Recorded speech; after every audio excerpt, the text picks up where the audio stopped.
Donc cet après-midi, vous l'avez vu, on a une table ronde sur les aspects sociétaux, environnementaux, pour le dire vite. On va voir comment est-ce que différents porteurs de projets ont reçu, entendent les porteurs d'enjeux, pardon, entendent, reçoivent, comprennent, appréhendent les différents projets ciblés, ou les appelle les projets lauréats, par rapport à leurs propres enjeux à eux. Hein. Et là encore, sur cette table ronde, je vais pas mal m'appuyer sur vous. Je pense que c'est bien que vous soyez quand même là pour poser les questions qui vous intéressent. Toutes mes questions ne sont pas forcément les plus pertinentes quand même. Donc n'hésitez pas à vous saisir du micro à la fin de la table ronde pour relayer les sujets qui vous paraissent importants. Et puis on aura ensuite une présentation, et c'est aussi important, des partenaires de Faire Carbone. Ils sont nombreux, 17. Alors le format ne sera pas 17 pitchs de 2 minutes, mais plutôt on va les faire avancer sur scène par thème, j'allais dire, des PEPR, des partenaires qui sont des infrastructures de recherche, des partenaires qui sont des réseaux, etc. L'idée, c'est de les faire réagir un petit peu à ce qu'ils auront entendu hier et ce matin, et pendant la table ronde du début d'après-midi, pour que d'une part, vous puissiez voir dans ce qu'ils font peut vous intéresser, et puis qu'eux vous disent ce qui leur paraisse intéressant chez vous. Et puis il y aura bien sûr, pour terminer cette journée, la session poster des partenaires de Faire Carbone, pour que vous puissiez continuer à discuter avec eux. C'est quand même le but de ces journées. Voilà, je vous propose de commencer tout de suite, si vous en êtes d'accord. Vous en êtes d'accord ? Oh, quel enthousiasme, merci beaucoup.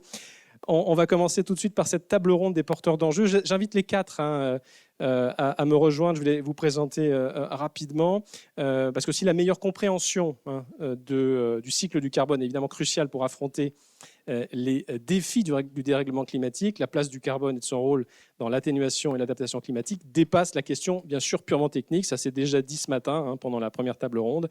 Elle est aussi sociale, sociétale. Les scientifiques, comment les scientifiques peuvent-ils tenir compte de ces réalités? Comment les scientifiques de Faire Carbone en particulier? Jusqu'où?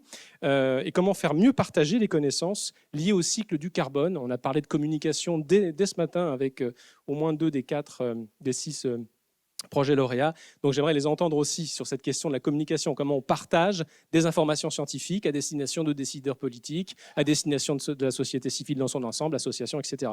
Et voir si ce type de problème, ce type d'interrogation, vous les partagez. Et donc on en débat avec 4 intervenants de ces sujets, 4 intervenants représentants d'organismes porteurs d'enjeux, entre guillemets, pour le dire vite. Bastien Alex, bonjour et merci d'être là. Ça fait plaisir. Vous êtes responsable du programme Climat-Énergie à WWF, qui se donne la triple mission de protéger, d'alerter et de transformer. Je le dis vite, mais vous le direz mieux que moi. Il y a également François Michaud, bonjour et merci d'être dans ce panel, directeur de programme et de l'animation scientifique d'espaces naturels à la Fédération des conservatoires d'espaces naturels, un réseau d'associations qui, depuis 40 ans, je crois, c'est ça, gère un peu plus de 180 000 hectares de milieux naturels. Je présente ça très très vite. Vous poursuivrez bien sûr. Flavien Poinceau, il est ingénieur quant à lui à réseau et expertise sur les sols au Ernest, un réseau qui cherche à poursuivre le mouvement initié par le GES Sol en s'ouvrant à l'ensemble des acteurs qui travaillent en lien avec les sols. Là aussi, j'ai peut-être dit des bêtises, vous compléterez ou préciserez. Et enfin, last but not least, Guillaume Quélin, responsable de projet changement climatique au GRET, GRET, une organisation internationale qui a là aussi pas mal de choses à dire. Une organisation internationale donc, qui travaille sur quasiment tous les sujets du développement globalement et qui est implantée en Afrique, en Asie surtout, etc. Voilà. 3 temps pour cette discussion, vraiment que ce soit une discussion. D'abord, en quoi est-ce que comment vous regardez la question du carbone depuis vos postes respectifs, vos organisations respectives? Quel est votre lien avec Faire Carbone? Qu'est-ce que vous avez envie d'y trouver aussi comme type de réponse? En quoi est-ce que le carbone, c'est pour vous aussi d'abord peut-être même un enjeu social, sociétal? Choisissez l'adjectif que vous préférez. Et puis on terminera sur le fait que c'est aussi un enjeu de communication. Je voudrais qu'on parle de bonnes pratiques, je voudrais qu'on parle d'enjeux de communication dans un contexte où beaucoup de choses se disent, pour le dire vite aussi. Voilà. Et puis, bien sûr, les dernières 20 minutes seront consacrées, ou 15 minutes seront consacrées à vos questions, vos remarques, vos réactions. Donc, franchement, n'hésitez pas. On y va? Vous êtes prêts? Allez, c'est parti avec une belle image.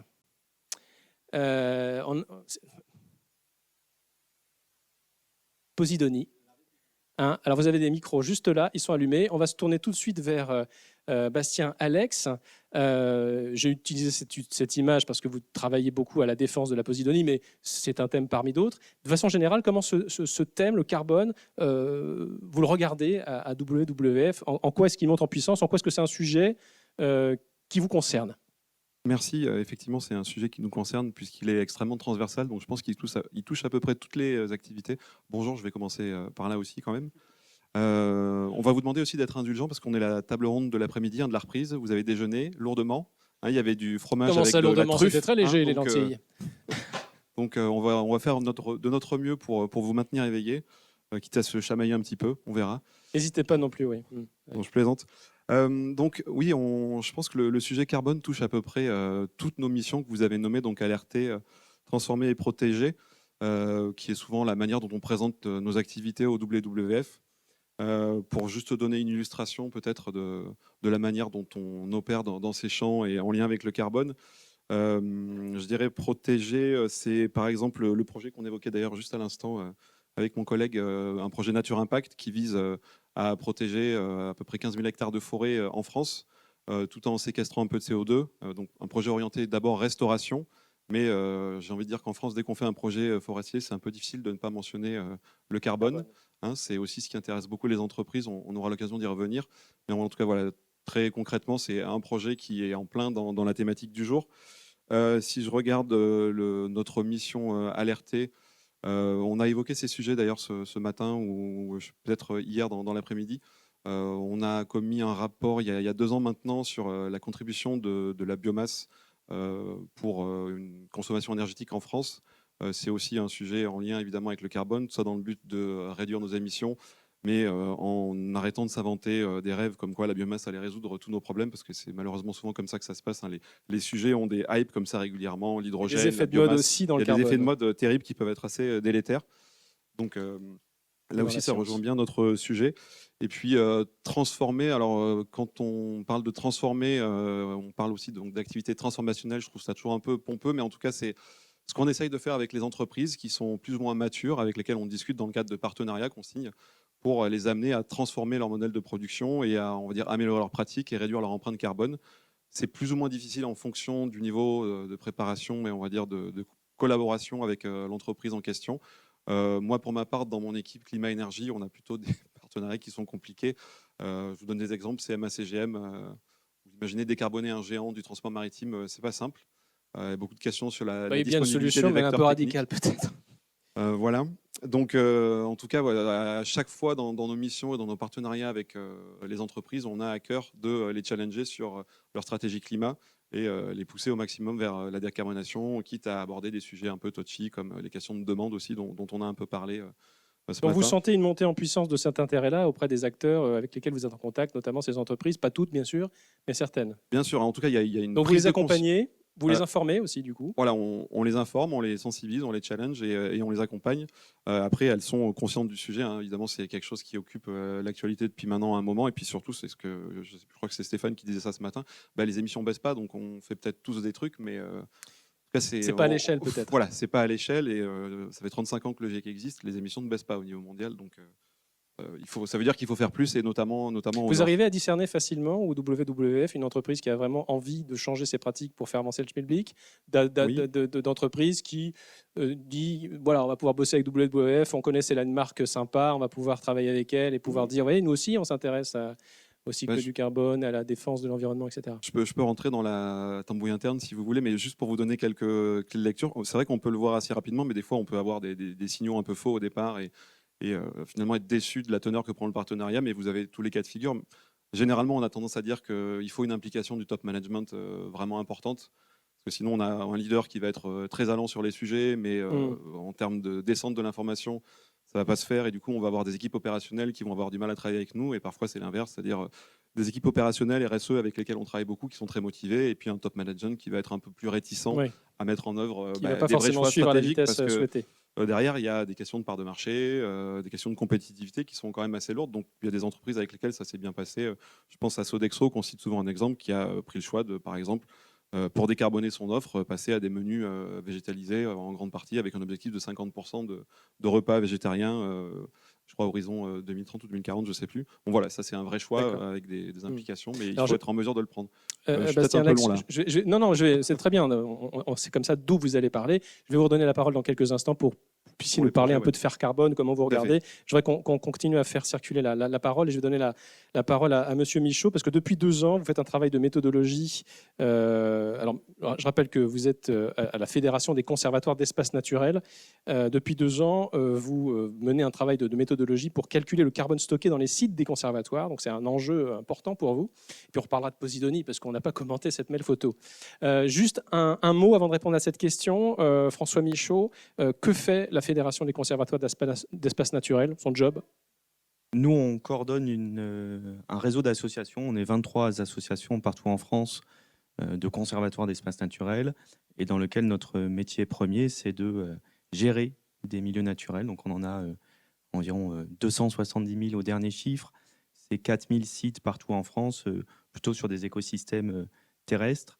Et on est présent sur une commune sur 8. Voilà, on n'est pas très connu, mais en tout cas, on a une action sur le territoire et on est environ 1000 salariés. Voilà. Donc notre métier premier, c'est de gérer des milieux naturels et on en parlait depuis hier maintenant, mais finalement, ces questions de changement climatique, nous, on les prend de pleine face sur les milieux qu'on gère. Mes ça collègues, se traduit comment? Ils voient ça, par exemple, ceux qui gèrent des forêts de hêtres dans le sud, ils voient bien que finalement, leur milieu naturel, il a vocation à disparaître à court ou moyen terme. Voilà, ou nos collègues qui gèrent les glaciers, les réserves naturelles dans les Alpes, qui s'interrogent de qu'est-ce qu'on va faire une fois que les glaciers auront fondu et les milieux qui seront découverts, qu'est-ce qu'on va en faire. Donc ces questions de changement climatique, on les prend de pleine face. Et donc on a pas mal de stratégies en matière d'adaptation. Qu'est-ce qu'on fait? Même si on voit bien qu'on est largement démunis, en fait, la science, elle répond pas partout à toutes nos questions. Donc en tout cas, on se pose les questions de comment on va faire demain. Voilà, donc ça, c'est le volet adaptation. Est-ce que la science peut d'ailleurs répondre à toutes vos questions, tout court? Pas qu'elle ne... Hein? Sûrement que non. C'est pas possible qu'elle aille assez vite pour ça, dans tous les cas particuliers qu'on a. Donc voilà, ça, c'est le volet adaptation. Et puis, on se rend bien compte que les milieux naturels qu'on gère, à la fois, ils subissent le changement climatique, mais c'est aussi un levier d'action sur le côté atténuation. On en parle depuis aussi 2 jours. Et donc, on a été sollicité par pas mal de partenaires qui s'intéressent à savoir qu'est-ce qu'on fait, nous, dans nos milieux naturels et comment on peut mieux les gérer pour stocker plus de carbone. Donc, voilà, c'est ce qu'on a développé avec le lancement de 2 méthodes label bas carbone. C'est des méthodes qui cherchent à savoir quels sont les flux, comment est-ce qu'on compte le carbone qui est séquestré, comment est-ce qu'on fait en sorte aussi pour qu'il demeure séquestré sur le long terme. Et c'est des questions qui sont à la fois techniques, mais à la fois aussi organisationnelles. Qu'est-ce qu'on fait d'un point de vue juridique pour maintenir la vocation des sols? Et ça, c'est des sujets top management, pour reprendre l'expression, ou est-ce que la culture du carbone, je le dis vite encore une fois, infuse à tous les niveaux des métiers des conservatoires d'espaces naturels? Alors nous, on ne parle pas de top management dans nos structures, mais je vois, c'est ce qui m'est venu à l'esprit. Je vois bien le concept. En tout cas, oui, ça, c'est des choses qui... chez les directrices et directeurs de conservatoires sont des sujets dont on discute en permanence. En revanche, dans l'ensemble des 1000 salariés, ce n'est pas un sujet qui est encore présent. Et là, je parle du réseau des conservatoires, mais il en est de même pour les collègues d'autres gestionnaires d'aires protégées, les parcs naturels, les parcs nationaux, les réserves, etc., pour qui ces questions-là, elles doivent encore être infusées et on y travaille. Enfin voilà, à titre d'exemple, on organise là dans 1 an maintenant un grand forum où on va mobiliser l'ensemble des gestionnaires d'aires protégées de France. C'est 300-400 personnes qu'on va réunir pour parler de ces questions-là, de séquestration du carbone dans les milieux naturels. Qu'est-ce qu'on fait? Quelle est notre position? Comment est-ce qu'on arrive à apporter des vraies réponses qui soient solides scientifiquement, c'est-à-dire qu'on ne vienne pas survendre du carbone qui n'existe pas? Comment est-ce qu'on fait pour le garder à long terme? Et comment est-ce qu'on traite aussi avec ces entreprises qui sont avides de venir chercher des tonnes de carbone dans nos milieux? Miam, miam. Monsieur Poinceau, c'est quoi le rôle du RNEST? On peut peut-être le rappeler. Et puis, même question, ça me semble important que vous fassiez un petit point sur cette notion du carbone. Comment vous l'utilisez, la manipulez? Est-ce que ça fait partie de votre quotidien ou pas plus que ça? Ouais, alors je vais peut-être juste faire un petit détour pour repréciser simplement Donc moi, je travaille à l'ACTA, donc la tête de réseau d'Instituts techniques Oui, c'est vrai. agricoles, comme Laure qui en a parlé un peu tout à l'heure, et j'anime du coup le Ernest, qui est effectivement du coup un porteur d'enjeux peut-être un peu atypique par rapport aux autres présents, puisqu'on défend pas finalement les intérêts entre guillemets d'un acteur en particulier, mais au sein du réseau, il y a des acteurs au profil assez varié. En fait, c'est un réseau dont le périmètre a vocation à s'intéresser un peu à tous les acteurs qui travaillent de près ou de loin avec les sols. Il est coprésidé par 3 ministères, donc celui en charge de l'agriculture, celui en charge de l'environnement et celui en charge de l'enseignement supérieur et de la recherche. Et l'objectif de ce réseau-là, c'est de faciliter le décloisonnement, on va dire, entre les thématiques et puis entre les acteurs, de faire interagir finalement à la fois des décideurs, des experts et puis des personnes qui vont utiliser les connaissances autour des sols. Alors, ça ne doit pas être facile, ça, tous les jours. Comment on fait? Alors, attendez, je finis tranquillement. Juste pour... donc, on a à la fois des actions autour de renforcer la coordination autour des initiatives scientifiques et techniques sur les sols, qui passent surtout par de la communication, et des actions pour essayer de contribuer finalement à faire faire connaître les résultats de la recherche au-delà du secteur académique. Et on s'appuie notamment pour ça sur un comité scientifique, technique et d'innovation qui va rassembler une trentaine d'experts au profil assez varié. On va avoir effectivement des chercheurs de disciplines diverses, mais aussi des personnes qui travaillent en bureau d'études ou en collectivité ou des chambres d'agriculture, etc. Donc ça fait un peu un groupe à taille humaine pour avoir une vision quand même à 360 degrés, on va dire, autour des sols. Et donc, dans ce cadre-là, le carbone, c'est une thématique aussi sur laquelle on a besoin de suivre un peu ce qui se fait, les connaissances qui sont produites, les outils aussi qui commencent à être disponibles, les choses qui sont opérationnelles, celles qui ne le sont pas encore pour le faire connaître. Et puis, il y a cet enjeu aussi de faire en sorte que, là le PEPR s'en est quand même bien saisi, mais qu'on ne traite pas du carbone tout seul, qu'on ait vraiment une approche un peu holistique de ces différentes choses. Et juste pour finir, ce qui peut être intéressant là, nous côté Ernest, c'est on est quand même dans un contexte où on a une multiplication des sollicitations puis des initiatives qui se lancent, notamment des appels à projets de recherche au niveau européen. Il y a une grosse dynamique pour avoir des projets de recherche qui se passent dans le territoire, en co-création, etc. Donc ça sollicite beaucoup les chercheurs. Et donc c'est vrai que là-dessus, être porteur d'enjeux dans ce PR-là, ça va, je pense, beaucoup aider à essayer de voir un peu les liens qui peuvent être faits entre ces différents projets, à essayer de faire aussi peut-être mettre en avant ce qui se fait déjà au sein du PEPR et puis créer peut-être soit des synergies, soit à minima essayer d'aider à ce qu'il y ait des articulations qui se fassent parce que c'est assez important. Et puis aussi essayer il y a aussi un enjeu à expliciter ces différentes articulations pour les personnes qui ne sont pas du coup dans ces projets-là. Et on reparlera de ces sujets d'explicitation, de communication à la fin de cette table ronde, si je vais assez vite. Dernier intervenant à qui je voudrais donner la parole, c'est important sur ce premier tour de table. Monsieur Quellin, je le disais, vous représentez le GRET. Est-ce que vous pouvez nous dire si c'est un sujet qui vous concerne, le carbone? Donc oui, le GRET, c'est une ONG, on est présent en Afrique, en Asie, on est à peu près 750 dans le monde et on travaille sur différentes thématiques du développement, sur l'agroécologie, l'eau, l'énergie, les déchets. Et moi, je m'occupe de l'intégration du climat dans l'ensemble de ces projets ou des expertises ou de l'animation de réseaux que l'on fait au sein de la société civile et aussi avec d'autres acteurs. Et on ne travaille pas en France. Et sur le terrain, finalement, la priorité, elle est ressentie sur le besoin beaucoup d'adaptation. Donc, en fait, on a tout un volet sur comment, en fait, on va construire un projet qui ne répond pas aux besoins actuels, mais aux besoins du climat futur en fonction de l'évolution du climat, que ce soit des projets sensibles à l'eau, comme des projets d'agroécologie ou d'accès à l'eau, ou sensibles au climat, pardon, ou des projets qui sont plus éloignés des thématiques climatiques à la base. Et puis, on a aussi cette question du carbone qui, même si qui n'est pas forcément prioritaire dans les besoins exprimés par les communautés qu'on accompagne, mais qui peut être pertinent à la fois s'il y a des demandes réglementaires. Par exemple, on a accompagné des réseaux de maires togolais à intégrer la question du climat, adaptation et atténuation dans leurs plans de développement locaux. Donc, comment créer un narratif à l'échelle locale qui prend en compte cette question d'atténuation. Donc, comment adapter même les mots, en fait, parce que le mot carbone, par exemple, ne parle pas forcément et pas forcément la priorité d'un maire au Togo qui n'a pas de plan de développement. Et puis, c'est aussi une question dans l'économie pour essayer d'accompagner ces transformations. Par exemple, on a des projets de compostage où, grâce au recours à des crédits carbone, un tiers en fait, des financements des frais de fonctionnement de ces centres de compostage sont assurés par la vente de crédits carbone. Donc on voit aussi que l'économie autour du carbone peut être aussi un vecteur de changement. Et on parlera tout à l'heure de ce dispositif que vous citiez à l'instant, mais juste à propos de perception, parce que vous avez la chance de faire partie d'une organisation qui est mondiale, hein, qui est en tout cas dans différents coins du monde. Est-ce que vous avez l'impression que la perception des enjeux liés à la transition bas carbone est peu ou prou la même partout?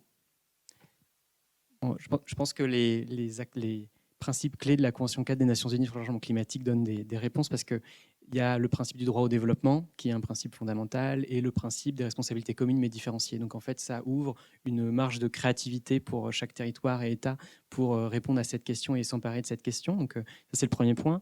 Le deuxième point, c'est que finalement, c'est à chaque État et finalement à chaque communauté, à chaque organisation et même chaque personne de définir sa trame narrative, qui était évoquée hier par Valérie.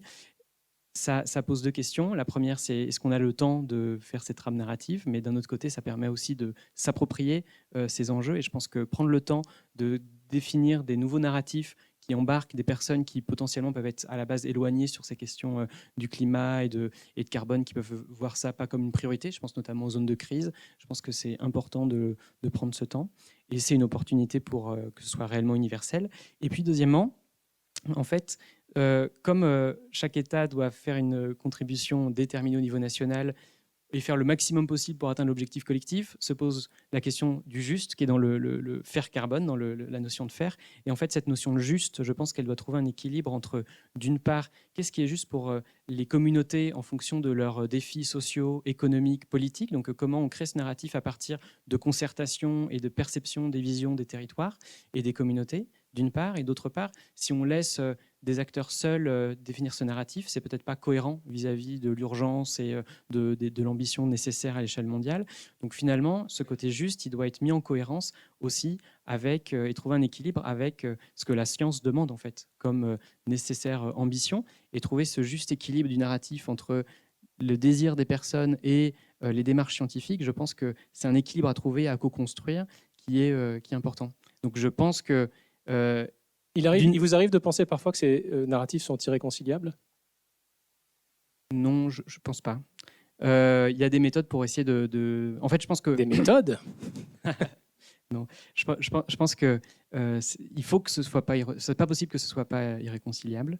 Et en fait, je pense qu'il y a justement des travaux de co-construction à faire entre des méthodes participatives pour créer des imaginaires collectifs et reboucler avec des données scientifiques. Et vous avez une action là-dessus dont on parlera tout à l'heure à la fin de cette table ronde en zone des Niayes au Sénégal. Juste, on commente cette image parce que vous me l'avez partagée.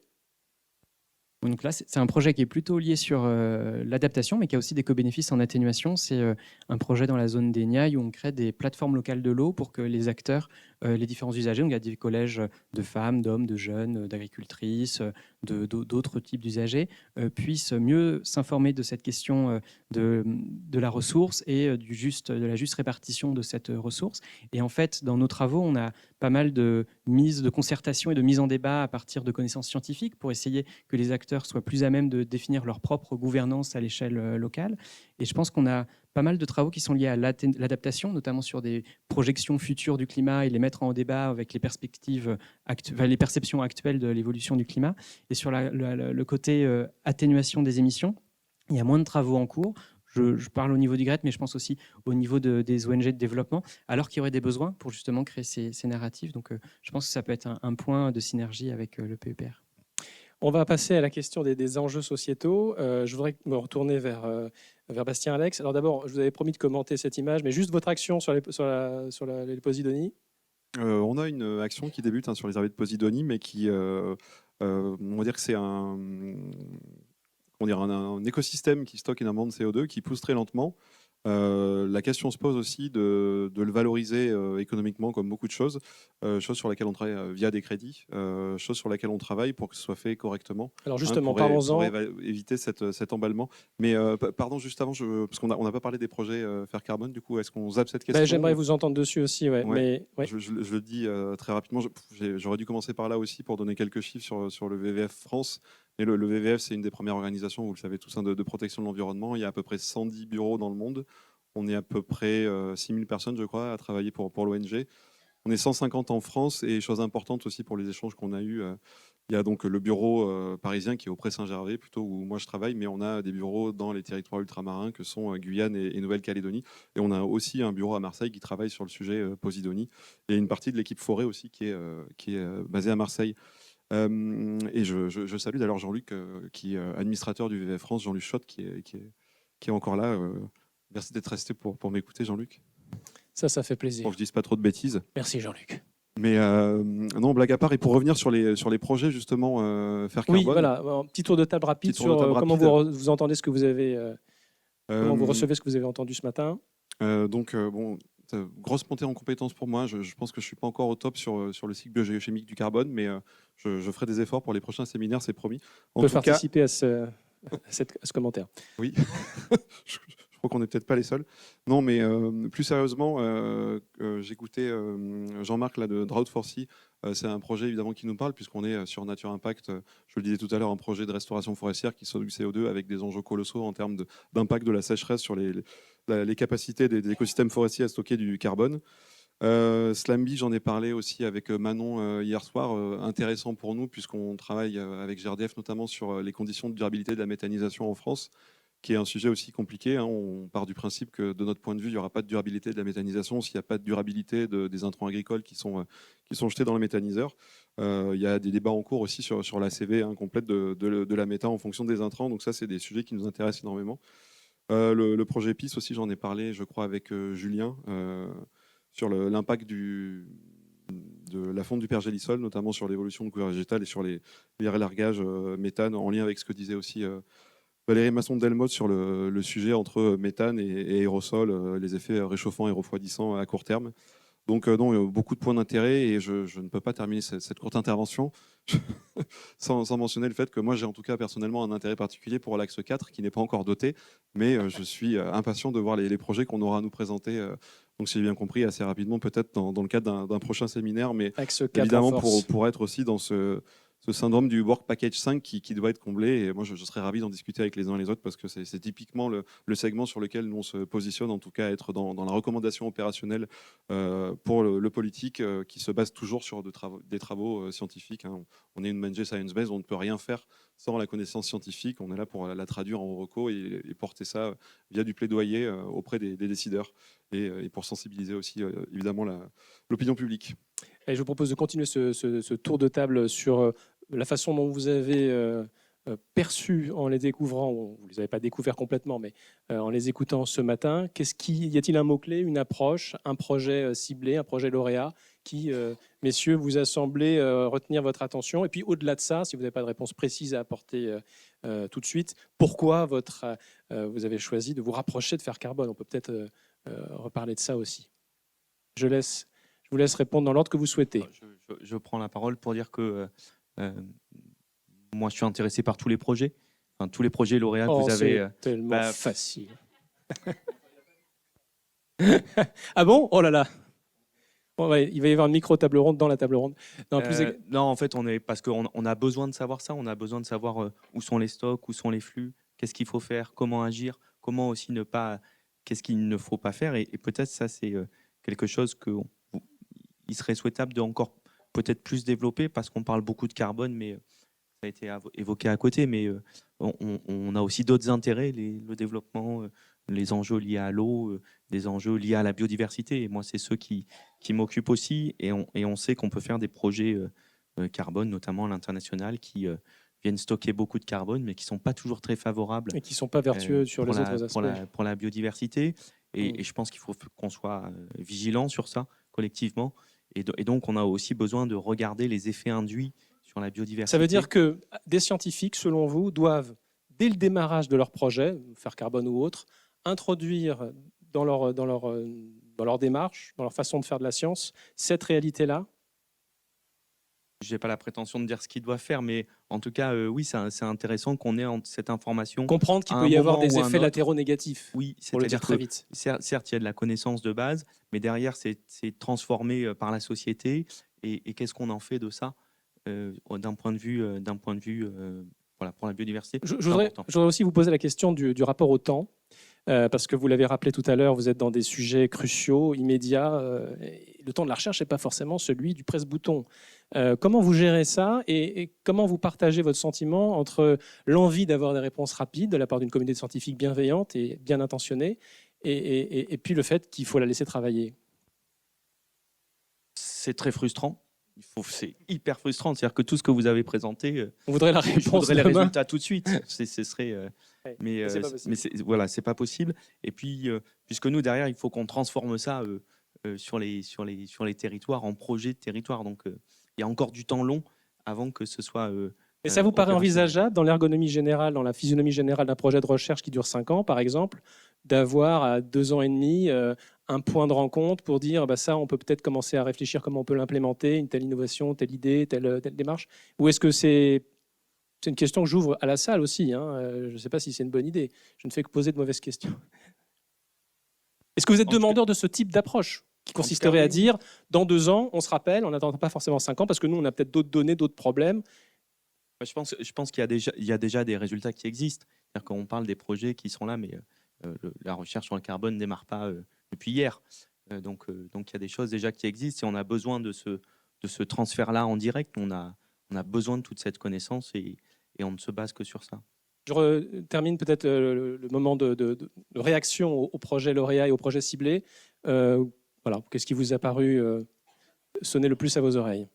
Bon, moi, le projet au Sénégal, dont j'ai parlé avec Jean-Luc Schott tout à l'heure, sur les boucles de les modélisations sur la bioéconomie. Moi, je pense que, enfin, je suis profane, mais j'ai beaucoup aimé la créativité dans les C majuscules et N majuscules qui font écho au fer carbone, et enfin au C majuscule et N de fer carbone. Et je reste du coup sur ma fin sur la créativité sur la question du fer. Et je pense que avoir des connaissances scientifiques, c'est un prérequis pour accompagner des narratifs qui soient cohérents. Et je pense qu'il y a un enjeu, mais qui va être répondu avec l'axe 4 et le prochain appel à projet, sur comment utiliser ces données pour justement essayer de voir comment utiliser ces données pour des démarches qui soient justes et qui soient en lien avec, concrètes, et qui servent des narratifs construits sur les territoires. Donc j'attends avec impatience la créativité pour l'appel à projet de 2024. Je me tourne vers le représentant du Ernest. Alors voilà, Alors je vais avoir une réponse assez proche que mes deux voisins. Partant du principe que je me limite aux projets qui vont avoir entre guillemets un intérêt direct pour Ernest, parce qu'en soi, sinon, ils sont effectivement tous intéressants.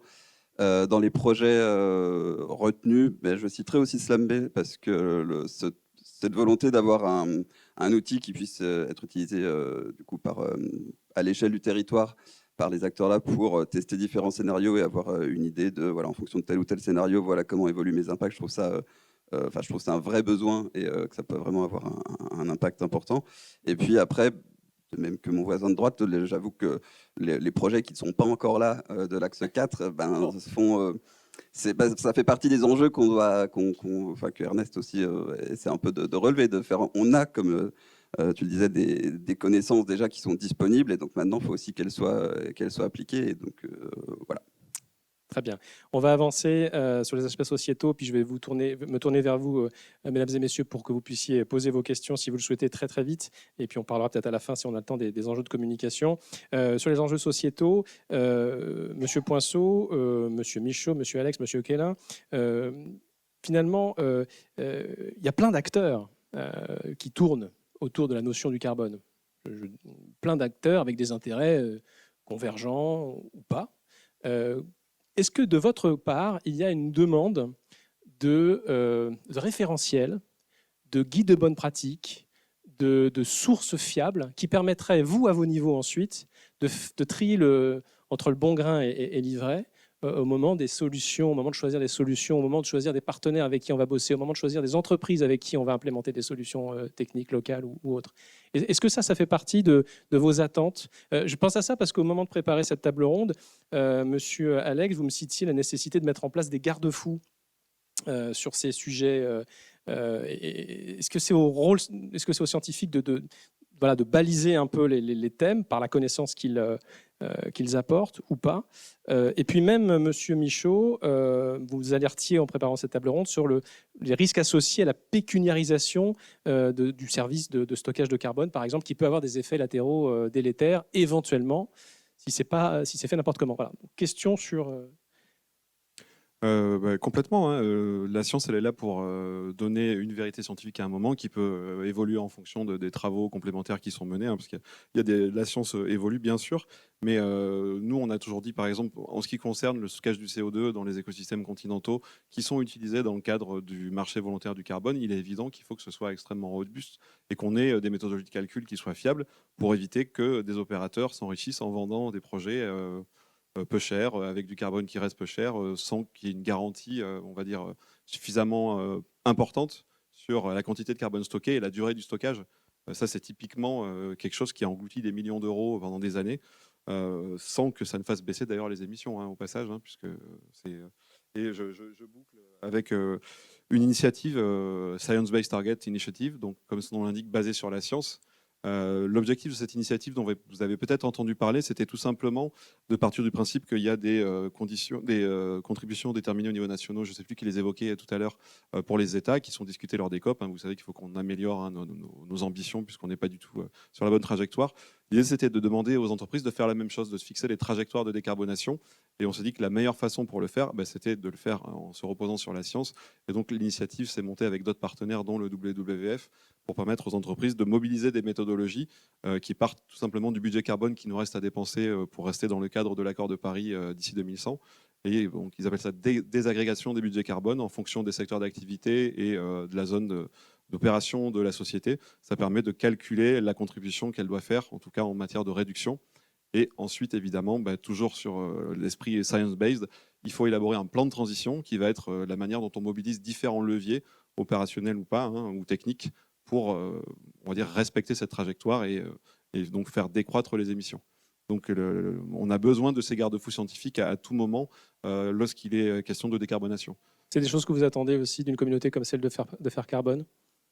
Oui, c'est clair que on a besoin, nous, de passer à l'action. Et c'est pas simplement avec les résultats scientifiques de savoir où sont les flux, etc., qu'on passera à l'action. On a besoin de mécanismes pour cela. Nous, on pense que les mécanismes autour du label bas carbone qui répondent à ces questions de compensation volontaire sur lesquels c'est des crédits qui sont non cessibles, c'est-à-dire qu'on ne peut pas avoir de spéculation dessus, ce sont des démarches qui sont intéressantes. Ensuite, il faut faire attention à ce que les leviers qu'on actionne soient réellement additionnels, c'est-à-dire que ce qu'on fait ne soit pas simplement on fait comme d'habitude, mais cette fois-ci, on passe avec des crédits carbone au passage, et que, tu l'as dit, Bastien, qui dure longtemps. Et donc, voilà, nous, on s'est par exemple doté d'une fondation pour qu'ils s'appuient à récupérer ces terrains et qu'on se dise que quand on place une forêt en libre évolution, ce n'est pas juste pour 30 ans, mais c'est pour 100 ans au minimum. Et donc, qu'on ait une vraie captation du carbone qui va avec sur cette durée-là. Et puis, dernier point, nous, finalement, les méthodologies, on les développe nous-mêmes. Donc, on en développe une sur la libre évolution des forêts et une seconde sur la restauration hydraulique des tourbières. Voilà, point aussi important évoqué sur cette marchandisation, ça fait débat chez nous, finalement, parce que ce qu'on est en train de faire, c'est qu'on est en train de mettre un prix sur les écosystèmes en le reliant avec les services rendus, avec le carbone. D'ailleurs, un prix qui est sûrement très sous-évalué aujourd'hui par rapport à ce qu'il sera dans 5 ou 10 ans. Sûrement qu'on sera à 10 fois plus que ce qu'on compte aujourd'hui. Et si on commence à y ajouter les autres services rendus, notamment liés au cycle de l'eau, à l'épuration, à l'écrêtement des crues, etc., je pense qu'on arrive à des prix à l'hectare qui valent bien plus que ce qu'ils ne valent aujourd'hui sur le marché du foncier. Et on a un risque en fait de déstabilisation du foncier au niveau local et de conflit avec d'autres usages. Donc il faut aussi qu'on se préoccupe maintenant pour arriver avec un petit peu de connaissance au moment où ça se produira. Je vais me tourner vers la salle dans quelques instants, donc préparez vos questions. Juste cette image, parce qu'il en a été question rapidement, mais avant de parler des enjeux de communication, finir sur les enjeux de société avec cette belle image, parce que c'est Africompost, là, qui est illustré, hein, c'est ça? Oui, que vous citiez tout à l'heure un peu déjà. Oui, c'est un projet à Lomé. Alors, moi, je n'ai pas forcément d'avis, le GRET n'a pas d'avis sur la compensation ou pas, s'il faut compenser. En tout cas, là, c'est un projet où on a eu recours à la compensation. Donc, c'est un projet qui crée du compost à partir des déchets ménagers, d'une partie des déchets ménagers de la ville de Lomé. Et en fait, la vente de ces crédits carbone permet d'assurer un tiers des frais de fonctionnement de ce centre de compostage. Et donc, finalement, cette économie qui est liée au carbone, elle permet en fait la survie de ce centre de compostage. Et on voit que finalement, dans cette logique de transformation des territoires, et notamment là de la ville de Lomé, avoir recours même si les montants sont trop faibles, à la finance carbone, ça peut être aussi un levier d'action. Je pense aussi, on a vu quelques images précédemment, je travaille en Guinée avec une fédération d'agriculteurs.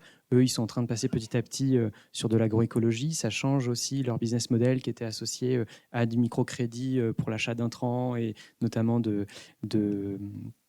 fertilisants. Là, ils passent à du compostage, donc ça change aussi leur propre économie et peut-être qu'il y a des leviers à imaginer sur la valorisation du compostage pour les aider dans cette transformation économique, parce qu'aujourd'hui, il y a déjà une économie qui est associée à cette utilisation des matières organiques et du carbone. Merci beaucoup pour ces précisions. Question de la salle, et puis on parlera de communication pour terminer. Et 1, 2, continuez à lever la main. Je vais essayer de mémoriser les mains levées. C'était simplement par rapport à ce débat du risque sur la compensation carbone et sur le fait qu'il y a vraiment une peur d'un détournement quelque part ou d'une financiarisation des systèmes écologiques. Je crois qu'il faut faire attention parce que l'effet inverse arrive aussi, c'est-à-dire que si on prend par exemple le système agricole dans lequel il y a beaucoup plus de milliards que tout ce qui est mis dans la compensation carbone, il n'y a jamais d'obligation de résultat, il n'y a que des obligations de moyens. Et en fait, on met en place des politiques de financement de pratiques agricoles et on ne vérifie jamais si elles marchent ou pas. Et là, on entend l'exigence finalement d'une obligation de résultat pour les systèmes écologiques. Alors, à mon avis, qui travaille sur ce sujet, si on va trop loin dans l'obligation de résultat, typiquement on parle des tourbières et des mesures de flux de carbone, on arrive à un coût de la vérification qui est 10 à 100 fois supérieur au coût de la restauration. Et donc, en fait, personne ne fera rien. Et donc, il faut vraiment faire attention. Je pense qu'il faut mettre des garde-fous dans le label bas carbone. On en a parlé, il y en a. Il y en a sur les contrats qui peuvent être proposés aux gens qui feront la restauration.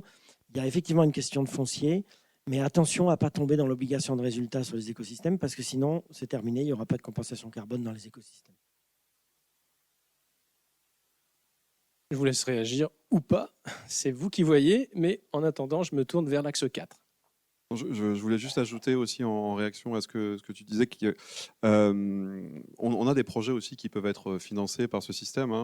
Simplement, ce que je voulais dire par là, c'est que l'approche contribution qui est en train de s'imposer aussi permet aux entreprises de continuer à financer ce type de projet sans pour autant en retirer des bénéfices avec l'acquisition de crédits qu'elles pourraient utiliser dans leur bilan carbone pour trouver un équilibre qui est, selon moi, un peu factice. Donc c'est ça l'objectif aussi, c'est de proposer d'autres moyens de financer des projets, c'est-à-dire de l'argent bien dépensé, et que d'un autre côté, plutôt que d'acheter des crédits, les entreprises investissent au sein de leur chaîne de valeur pour se décarboner en profondeur et faire baisser les émissions et continuer à faire vivre de très belles initiatives comme ça.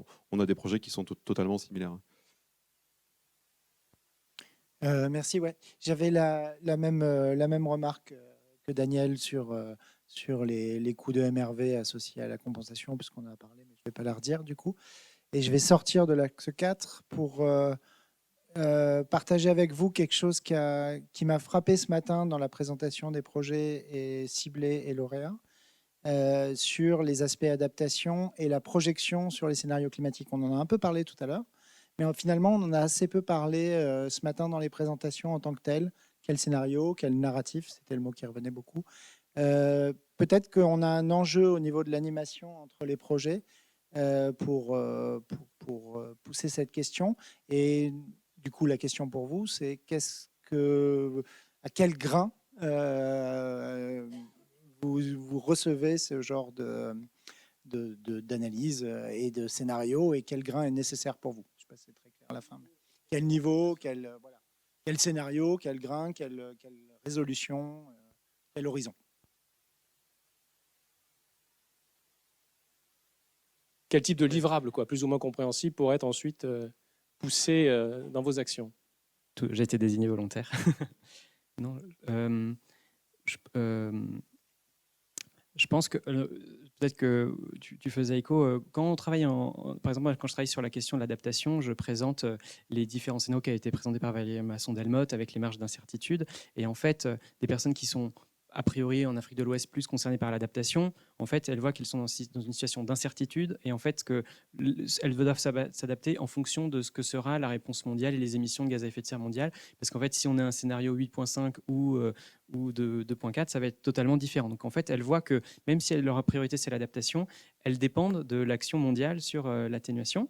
Et donc on a travaillé là-dessus, on a fait une fresque et eux après se sont rendus compte que eux aussi leurs pratiques avaient une influence sur le carbone et se sont dit bah oui en fait nous aussi à notre échelle on peut essayer d'influencer et finalement on arrive à recréer, c'était aussi une de vos questions, on arrive à recréer, à reboucler et à faire en sorte que ce soit pas irréconciliable et que finalement des personnes dont c'est pas forcément la priorité s'emparent aussi de cette thématique du carbone. Et alors après ça va dépendre à quelle échelle on travaille. Là par exemple c'est une fédération d'agriculteurs sur toute une région de guinéenne, il y a 16 000 membres donc et 16 000 agriculteurs. Après, il y a de plus en plus aussi en Afrique de territoires qui se dotent de plans climat territoriaux. Donc, ça peut être aussi à l'échelle de villes où il peut y avoir une granularité qui peut être pertinente. Monsieur, je vous donne la parole tout de suite. Il y avait une question juste. Ah, pardon. Juste réagir très Désolé. rapidement sur ces questions d'adaptation. Sur les sites naturels, on a une démarche qui s'appelle Nature Adapt, qui a été portée par les réserves naturelles et qu'on applique maintenant, et qui consiste rapidement à bâtir ce qu'on appelle, on n'a pas appelé narratif, mais on a appelé ça récit climatique. En gros, oui, on n'est pas très, voilà, bref. Et du coup, qu'est-ce qui va se passer sur mon site en fonction des données dont je dispose, qui sont évidemment toujours parcellaires et sujettes à caution. Et à partir de là, on établit des diagnostics de vulnérabilité sur quoi notre site qu'on gère est amené à changer. Et également, finalement, qu'est-ce qu'on conduit comme action et éventuellement comme renoncement. Voilà, et c'est très difficile, c'est franchement très difficile. On arrive à se dire que simplement on chausse nos lunettes changement climatique pour voir notre site un peu différemment, mais ça amène souvent à revoir aussi la vision qu'on avait de nos espaces naturels qui sont pour la plupart basés sur des espèces ou des habitats patrimoniaux qu'on cherche absolument à conserver. Et on est en train de se rendre compte que ça, il faut qu'on change cette vision-là pour passer sur des approches plus de fonctionnalité, de territoire. Voilà, donc ça amène ça comme question. Culturellement, c'est impactant dans vos métiers. Il y a une question devant? Non? Alors du coup, je vais passer derrière. Je vais peut-être vous... Non, je ne vise pas assez bien, malheureusement, surtout à 14h45. Merci beaucoup, Jean-Luc Schott de l'IRD. Mon propos rebondit sur une partie de l'échange qui était très intéressant sur la question posée entre le temps long, de production de connaissances, je dirais, avérées et puis vérifiées, et ce que vous évoquez, le temps court, d'un besoin de connaissances pour une action immédiate. Est-ce que, tout d'abord, on part très rarement d'aucune connaissance? Et donc ma question, enfin mon propos est, est-ce que dans votre narratif, est-ce qu'une façon de gérer ce décalage pourrait pas être associée à la gestion de l'incertitude? Et donc ma question est, est-ce que vous, dans vos relations et avec vos interlocuteurs, vous introduisez dans vos plans d'action la question de l'incertitude et la question de la gestion du risque liée à ces actions-là? Merci. Alors, incertitude. À quel point on est certain qu'il faut l'intégrer dans vos narratifs? Juste, je redis un mot sur ces questions-là, sur l'adaptation notamment. Effectivement, il y a plein de données qui nous manquent, mais je rebondis avec ce qui a été dit là à ma gauche. Finalement, par Daniel, si on avait interrogé aujourd'hui nos modèles de développement en se posant la question est-ce qu'on va vraiment dans le bon sens, est-ce qu'on est sûr et certain de ce qu'on fait, et qu'on avait analysé ça depuis 50 ans, peut-être qu'on n'en serait peut-être pas là, ou en tout cas, on aurait réfléchi différemment. Donc, ne nous mettons pas trop la pression non plus de tout justifier en permanence ce qu'on doit faire d'un point de vue scientifique, parce que le temps de la science n'est pas forcément le temps de l'action. Donc, en matière d'adaptation, on fait avec les connaissances dont on dispose, beaucoup d'incertitudes qu'il faut Mais gérer. aussi beaucoup de intégrer. connaissances sur lesquelles on peut se baser quand même pour agir. Je donne un exemple peut-être aussi de la gestion de l'incertitude. On a un débat en ce moment très intéressant. Vous savez qu'il y a cette loi sur l'accélération des ENR qui est passée il y a quelques mois au Parlement. C'est vraiment, je trouve, pile poil dans le sujet, dans le sens où il faut accélérer, c'est-à-dire qu'il faut déployer de plus en plus vite les ENR. Mais on part du principe que si on le fait n'importe comment, il va y avoir des réticences énormes des levées de boucliers, peut-être de la constitution de ZAD aussi. Donc on doit accélérer certes, mais prendre le temps de la réflexion pour ne pas le faire n'importe comment, pour ne pas perdre encore plus de temps après si on veut accélérer trop vite. Donc on est toujours dans cette... on se pose les mêmes questions. Vous savez qu'il y a des projets de parcs éoliens en Méditerranée. On n'a pas fait les fermes éoliennes suffisamment tôt. Maintenant, il faut qu'on lance les projets. Donc il y a des arbitrages aussi à faire parfois sur les risques que l'on prend à installer une infrastructure dans une région sans qu'on ait absolument tous les retours et tous les voyants au vert sur les impacts que ça peut avoir sur la biodiversité, par exemple. Mais c'est des questions qu'on se pose en permanence, notamment quand ça concerne des grosses infrastructures qui vont immanquablement avoir un impact sur la biodive, par exemple.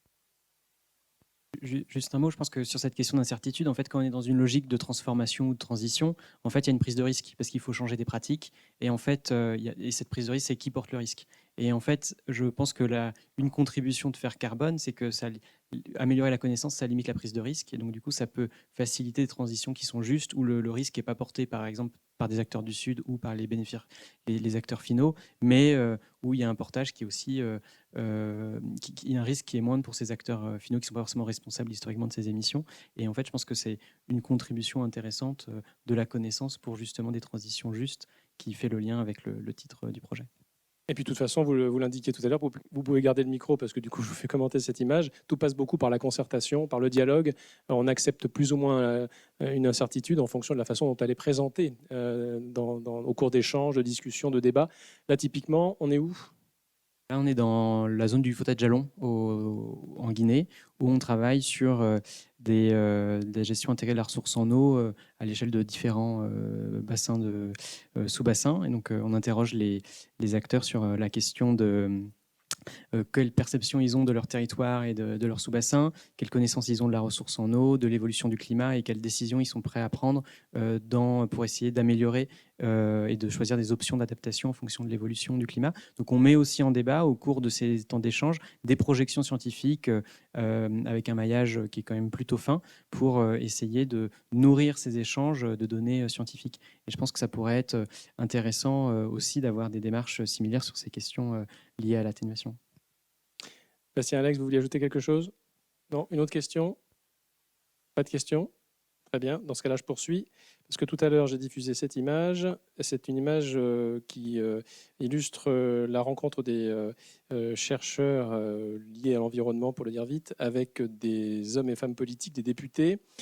Pourquoi je mets cette image ? Parce qu'elle traduit le fait que vous aussi, les chercheurs doivent communiquer à votre endroit pour vous fournir en données qui vous permettront de faire des rapports, des actions, etc. Mais vous aussi, vous avez besoin de parler clairement auprès de décideurs publics, auprès de décideurs politiques. Qu'est-ce qui vous aide, qu'est-ce qui vous aide moins dans votre façon de les rencontrer, dans la façon de leur parler, de porter des enjeux, de leur soumettre des narratifs pour les convaincre d'agir, de les convaincre de vous aider à agir sur les sujets liés sur les sujets que vous défendez? Je pense qu'on est tous quand même plus ou moins conscients que la preuve scientifique n'est pas une garantie de déclenchement d'une action politique, malheureusement. Hein, Ah qu'on bon ? puisse dire. Donc, moi, je rejoins beaucoup la question du narratif, parce que pour embarquer les politiques aussi, il faut embarquer les gens. Mais ça veut dire quoi, narratif, en vrai ? Pour Qu'est-ce moi, que vous narratif, c'est attendez raconter une exactement ? Parce que j'ai histoire. l'impression qu'on parle beaucoup de narratif, de récit, mais Je vais est-ce vous qu'on met donner un tous exemple. la même idée sous ce terme ? Pour moi, typiquement, c'est changer. Raconter une histoire peut changer la perception d'un concept ou d'une notion. Par exemple, sur la sobriété. Vous demandez aux scientifiques de raconter des histoires ? Non, je dis qu'il faut quand même illustrer positivement un concept, je dirais. L'exemple de la sobriété, je trouve qu'il est très bon dans le sens où c'est quelque chose qui est perçu globalement, je dirais, dans l'opinion publique comme une chute du confort domestique, en gros une dégradation du confort domestique. Et tout le travail des scientifiques et des acteurs comme nous, c'est aussi de le rendre désirable dans une certaine mesure, parce que c'est ce qu'on va devoir faire de toute façon. Donc s'il n'y a pas une contre-proposition, évidemment, ce n'est pas quelque chose qui est porté par les gens, donc ça ne va pas être porté par les politiques. Donc la question du récit, elle est extrêmement puissante. Ce qui fait le lit du complotisme, c'est la force du récit. Les complotistes sont très bons parce qu'ils vous racontent une histoire.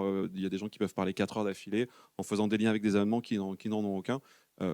C'est malheureusement faux, mais la puissance du récit arrive à emporter les gens. Donc Je ne dis pas qu'il faut tous nous mettre au complotisme, mais il faut prendre en considération le fait que raconter une histoire et avoir un récit qui permet d'embarquer les gens, c'est important, sinon on n'embarquera pas les politiques non plus. Ouais. Et on ne peut pas leur balancer simplement des rapports en disant mais selon l'Agence internationale de l'énergie ou selon le GIEC ou machin.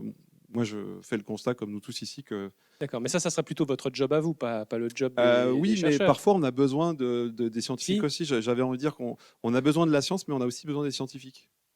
Et c'est peut-être... parfois aussi, le pas que vous franchissez pas pour tout un tas de raisons, hein, parce que d'ailleurs, si vous le franchissez, on vous tombe dessus. Ouais. Mais il y a des, des modalités d'organisation à trouver. Ernest, peut-être un point de vue là-dessus, et puis on va devoir s'interrompre là. Oui, alors je pense que c'était aussi derrière cette idée de narratif, hein, mais de réinscrire aussi, mettons sur l'enjeu carbone, de le réinscrire aussi dans le contexte réglementaire, économique ou autre, dans lesquels ces décideurs-là, ils sont obligés de s'inscrire. Et donc, essayer de montrer un petit peu en quoi le fait de faire remonter ce sujet dans leurs priorités, finalement, c'est pas quelque chose en plus, ça s'inscrit quand même dans ce qu'ils doivent faire de toute façon. Et pour recentrer un peu sur le côté, oui, les chercheurs du PEPR, qu'est-ce qu'ils peuvent faire? Cette question de finalement comment vont être utilisées les connaissances produites, ça peut, c'est plus facile à dire qu'à faire, mais ça peut se réfléchir quand même dès la création du projet. Ça peut être des fois des choses un peu toutes simples d'avoir un communicant par exemple dans son comité de pilotage. Ça peut aider aussi à avoir peut-être des sorties qui soient plus parlantes pour nos cibles, voilà, par exemple. Très bien. D'autres questions, remarques? À deux. Au moment où j'allais fermer là. C'est pas grave, c'est un peu toujours comme ça. Mais c'est bien volontiers, avec grand plaisir, que je vous tends le micro. Ce sera une remarque et je passerai la main à Marie. Pour clore un peu la partie sur la compensation carbone qu'on a beaucoup développé là sur un axe que je ne connaissais pas trop. Je vous invite à regarder les travaux qui ont été proposés sur ce thème par le collectif Labo 1.5, qui peut éclairer aussi notre communauté scientifique sur l'appropriation ou non de ce type d'outils. Voilà, et qui est très différent de ce que vous présentez là. Merci.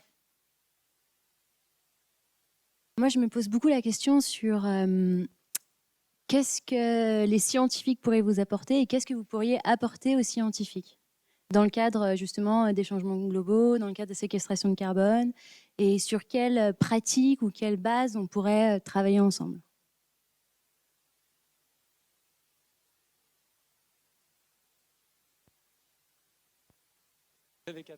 Non, mais peut-être c'est une évidemment très bonne question. La question de la bonne plateforme, c'est un terme qui revient beaucoup en ce moment, pas forcément en physique, hein, mais qui peut être virtuel. C'est quoi le... Pour une réponse très terre à terre, en tout cas en tant que gestionnaire d'espaces naturels, nous on a plein de sites et de milieux qu'on gère, qu'on suit depuis longtemps, sur lesquels on a des données, sur lesquels on sait un petit peu ce qui s'y passe, on connaît les pressions, les enjeux, voilà, c'était évoqué aussi hier, les gestionnaires d'espaces naturels comme les SEN, les PNR, etc. On a plein de sites à disposition. N'hésitez pas à venir nous voir. On a Donc c'est à vous de venir, en gros, c'est ça le message. Hein. Voilà. Je vous taquine. Merci en tout cas pour l'invitation qui a été bien lancée et bien reçue. On n'a plus le temps, mais juste un mot de fin. Mais je pense qu'on peut vous aider à designer ce fameux Work Package numéro 5. Et qui distille dans tout le projet. Ce sera le mot de la fin de cette table ronde. Merci Bastien Alex, co-animateur de cette session. On vous remercie donc Bastien Alex, François Michaud, Monsieur Poinceau, Monsieur Quelin pour vos interventions. C'était hyper intéressant. On n'a pas tout dit, hein, mais je vous laisse reprendre vos places.